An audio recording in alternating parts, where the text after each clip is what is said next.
ሶስት ነገሮችን ያገኘ ሰው የኢማንን ጥፍጥና ያጣጣማል አሉ ረሱል አለይሂ ሰላቱ ወሰለም። ኢማንን ማጣጣም ትፈልጋለህ? ኢማን እንዲጣፍጥ ትፈልጋለህ? የአላህ መልእክተኛ አለይሂ ሰላቱ ወሰለም ምን እንደሚሉ ስም የመጀመሪያውና ከርዕሳችን ጋር የሚሄደው አንየኩነ አላሁ ወረሱሉሁ አላህና መልእክተኛው ሊሆኑ ነው። አሐበ ኢለይሂ ከእርሱ ዘንድ ተወዳጅ ሊሆኑ ነው። ሚማ ሲዋሁማ ከሁለቱ ውጭ ካሉ አላህና መልእክተኛውን የበለጠ መውደድ። የአላህና የመልእክተኛው ትእዛዝ በዚህ በኩል ከመጣ የሌሎች አካላት ትእዛዝ ደግሞ በሌላኛው በኩል ከመጣ የአላህና የመልእክተኛውን ትእዛዝ ልታስቀድም አላህና መልእክተኛውን የበለጠ የምትወድ ከሆነ የበለጠ የኢማንን ጥፍጥና ታገኛለህ። እንግዲህ ረሱልን ሰለላሁ ዐለይሂ ወሰለም መውደድ ስንል ረሱልን ሰለላሁ ዐለይሂ ወሰለም ማፍቀር ስንል የሷሃቦች የረሱል ሰለላሁ ዐለይሂ ወሰለም መሐባ የሷሃቦች ለረሱል ሰለላሁ ዐለይሂ ወሰለም የነበራቸው ክብር ሷሃቦች ለረሱል ዐለይሂ ሰላቱ ወሰላም የነበራቸው ኢትባዕ ተዘርዝሮ የሚያልቅ አይደለም። ነገር ግን እንደ ሷሃቦችን እንተውና ረሱል ሰለላሁ ዐለይሂ ወሰለም ኹጥባ ያደርጉበት የነበረው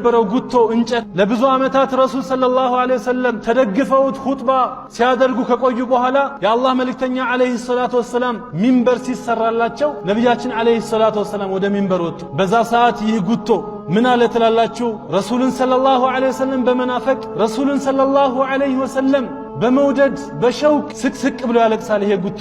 ለምን ካላችሁ ያ አዛኙ ነቢይ ሁሌ ይዘውት ሲያበቁ ኹጥባ ያደርጉበት ስለነበር አልጀዘዕ አለዚ ካነ ነቢዩ ሰለላሁ ዐለይሂ ወሰለም የኽጡቡ ዐለይህ ለማ ተኸዙ ለሁ ሚንበረን ሐነ አልጀዘዕ ወበካ ሊፊራቅ አልሐቢቢ ዐለይሂ ሰላቱ ወሰላም። አልሐሰን አልበስሪ ምን ይላሉ ዐለይሂ ረሕመቱላህ? ያ ማዕሸረ አልሙስሊሚን እናንተ ሙስሊሞች ሆይ አልኸሸባ እንጨት ረሱልን ሰለላሁ ዐለይሂ ወሰለም ናፍቆ የሚያለቅስ ከሆነ ፈአንቱም አሐቁ አን ተሽታቁ ኢለይህ እናንተ ረሱልን ሰለላሁ ዐለይሂ ወሰለም በመናፈቅ የበለጠ ማልቀስ ይገባችሁ ነበር። ነገር ግን ያ ሸባብ ሃዚሂል ኡማ የት ነው ያለነው? ረሱልን ሰለላሁ ዐለይሂ ወሰለም ምን ያክል እንወዳለን? የረሱልን ሰለላሁ ዐለይሂ ወሰለም ሱና ምን ያክል እንከተላለን? ረሱልን ሰለላሁ ዐለይሂ ወሰለም ክብራቸውን የሚያጎሉ ክብራቸውን የሚያጠፉ ሰዎች በሚመጡ ጊዜ ምን ያደርጉ ነበረ? ለረሱል ዐለይሂ ሰላቱ ወሰላም ዲፋዕ ይቆሙ ነበር።